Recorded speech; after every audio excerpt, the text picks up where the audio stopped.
Hello children, welcome to your English class. Hope you all are fine. What do you observe in this picture children? You can observe the world and different modes of transportation. Do you all like traveling? Yes, many of us like traveling. So children, in today's class we are going to learn poem 2, Travel, written by Edna St. Vincent Millay. About the poetess. Edna St. Vincent Millay was born in the year 1892. She was among the most famous and successful poets in America. She won the Pulitzer Prize for her poetry. Her work reflected both traditional and modern elements of poetry. This poem is about a deep longing to travel and a desire to go out and see the world. Edna St. Vincent Millay died in the year 1915. Learning outcomes. By the end of the lesson, you will be able to relate a child speaker's viewpoint about travel, note her fascination for the train as a mode of transport, identify the two images of day and night, appreciate the train as a link to the outside world. Speculate on the fascination for distant lands. Travel is a short 3-stanza poem that is divided into sets of 4 lines. These sets of lines follow the rhyming pattern of AB, AB, CB, CB, DB, DB. Let's read the poem. Travel. The railroad track is miles away and the day is loud with voices speaking. Yet there isn't a train goes by all day, but I hear its whistle shrieking. All night there isn't a train goes by, though the night is still for sleep and dreaming. But I see its cinders red on the sky and hear its engine steaming.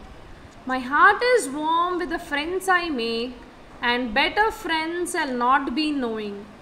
Yet there isn't a train I wouldn't take, no matter where it's going. Reading and understanding the poem, stanza 1.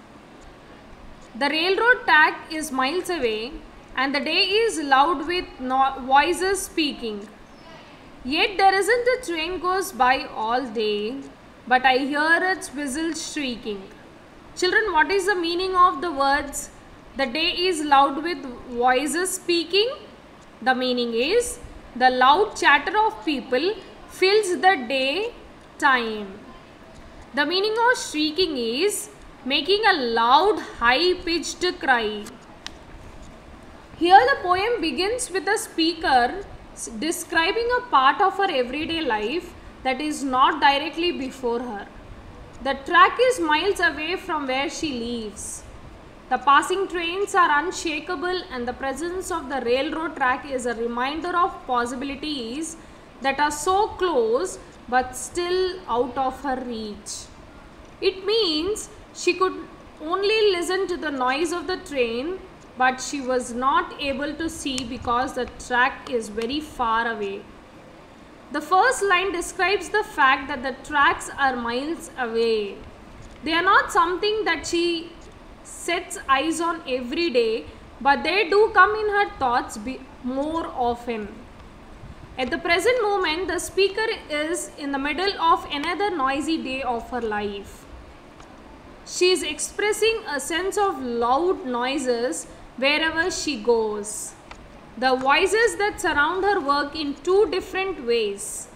The first one is that she is unable to escape, and the second, their volume.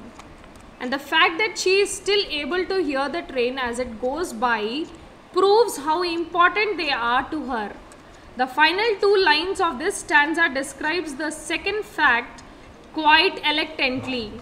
The speaker says that all the trains that go by there is not one that she doesn't hear.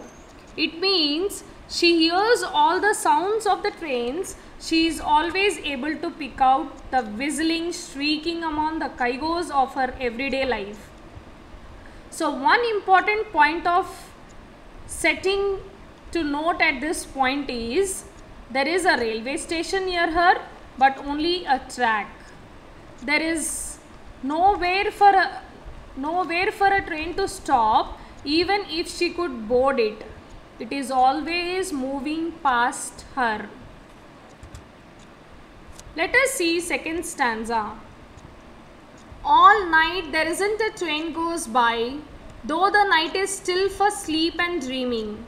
But I see its cinders red on the sky and hear its engine steaming.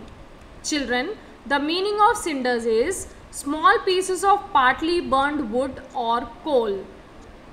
The meaning of red on the sky means the cinders are glowing red. In the second stanza, the speaker continues to discuss the importance of this moving train to her everyday life. In first stanza, we see day. In the second stanza, we see the night. It is night time at this point, and she is describing how once it gets dark, there isn't a train goes by. If it is night, she knows that no trains will be passing, but the trains are passing even at night. Unfortunately for the speaker, this is not the case. Even though she says the night is still for sleep and dreaming, she sees in her mind's eye and the dreams of her sleep the cinders red on the sky. Even when there is no train there to see, she can't help imagining its engine steaming and feeling the same way she does in its actual presence. In simple manner, even though it was in the night, she was hearing the noise of the trains. She knows exactly what it would sound, smell and look like if she was directly before it. This is the meaning of second stanza. Let us see third stanza. My heart is warm with the friends I make, and better friends I'll not be knowing. Yet there isn't a train I wouldn't take, no matter where it's going. In the final stanza, the speaker points the reader with a few more clues as to why she has become so consumed with the sounds and sights of railroad. The first topic the speaker brings up in this section is warm. She feels towards her friends. She doesn't dislike her life. It is full of good friends that fulfill the part of her. The second line takes a step back from the first statement as she says that there are better friends out there that she does not know and will not be knowing because she cannot board a train. In the last two lines, the poet considers the fact that a reader will be curious about where the trains are going and where they end up. The speaker ends saying that she does not care where the trains are going. She would get on any one of them without even considering the destination. Her greatest desire is to travel. Rhyming words in the poem.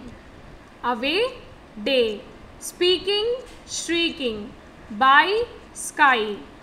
Dreaming, steaming. Make, take. Knowing, going. Summary of the poem. The speaker in the poem says that though the day is filled with a loud chatter of people and though the railway track is far away from her home, she hears the train whistle during the day as it goes by. She also adds that though the night is meant for sleeping and dreaming, she sees the burning coal rising from the engine and hears a short dull sound along. She says that she does have good friends but would love to travel to make new friends wherever the train may take her. Hope you have understood the poem. Thank you, children.